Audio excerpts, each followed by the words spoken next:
we're going to have a few words now from Mohamed, who is a doctor at Dorset County Hospital.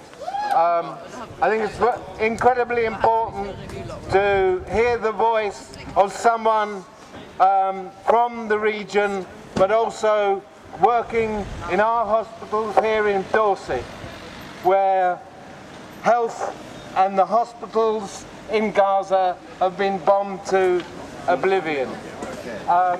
So, without further ado, Mohamed.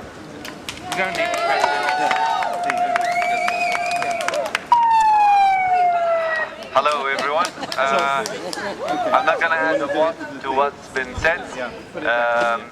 I just want to highlight that currently we are in the holiest month in Islam. It's Ramadan currently, and I just wanted to highlight this.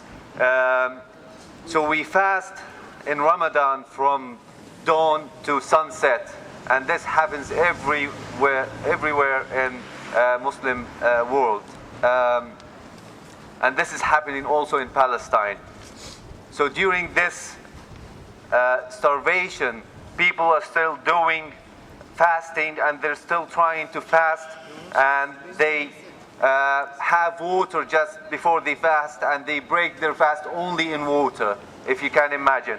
I myself had some dates and juice. I was very blessed, and I only left my lunch to come here, and I'll go back and I'll have my lunch, and I'll have it with my family, and I'm so blessed to have all of this, but they are not. And there is no reason that they shouldn't be able to do their basic rights, their basic human existing, just because Israel decided on bombing innocents. I keep seeing photos and pictures of babies and children that died from starvation, and I've never seen anything like it in my life. Even in textbooks, even in medicine textbooks that talk about starvation and famine, I've never seen any pictures like this in my life. And it's really heartbreaking and traumatizing to see these things that happens in 2024. So I don't know when this will happen, but it has to happen, and it has to happen quickly, and it has to be unconditional ceasefire. Thank you, so everyone. Lloyd Hatton! Shame on you!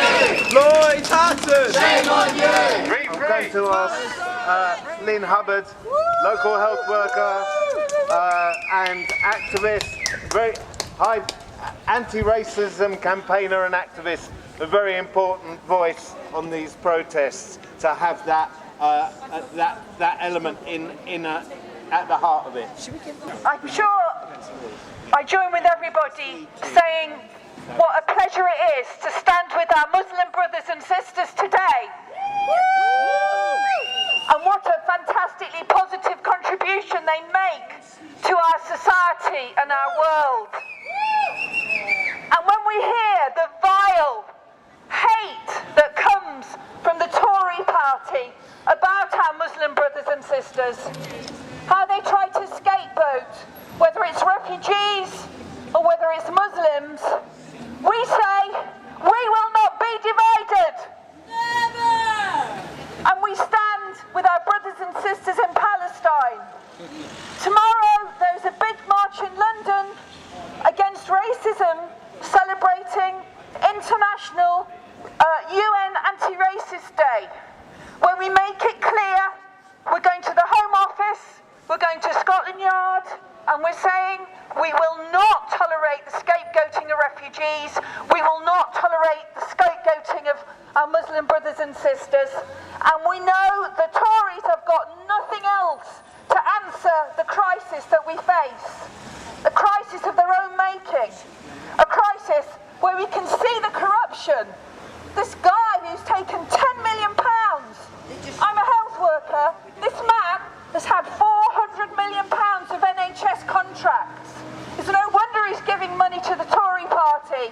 The corruption knows no bounds, and people like this have to go. We need to clean up society and have a world of equality, not a world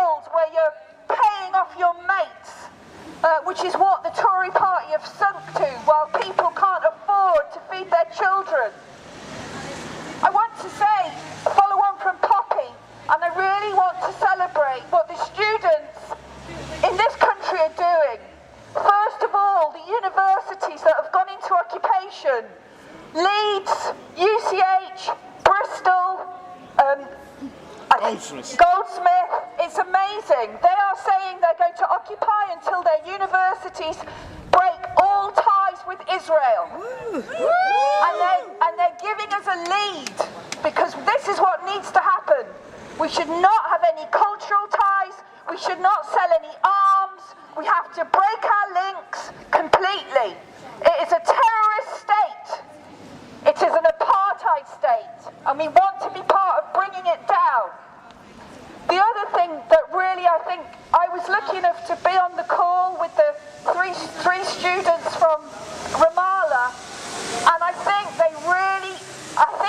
for me and probably for all the students at Thomas Hardy, they made my resolve even stronger. When I heard what they have to deal with every day, how there is no one, if they're shot,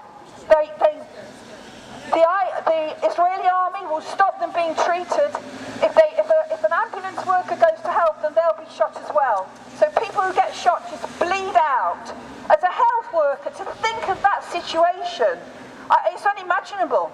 It's absolutely unimaginable that you've got a choice of watching someone die or risking your own life to actually rescue that person. And we know that actually paramedics have done that. They've gone to try to rescue people, and they have been killed themselves. There are now 700 children who've been imprisoned by Israel. It was 250 before October. They've now got 700 children. These children are not charged with anything. They have no representation. They're tried by an army court, and they have an unspecified sentence. Imagine that happening to our children at Thomas Hardy or at Budmouth College. Imagine if that was your child. It's just so disgraceful, and the world needs to know that. And one of the things those students want us to do is to carry on doing what we're doing, protesting and telling people what is going on and how we have to be part of stopping it.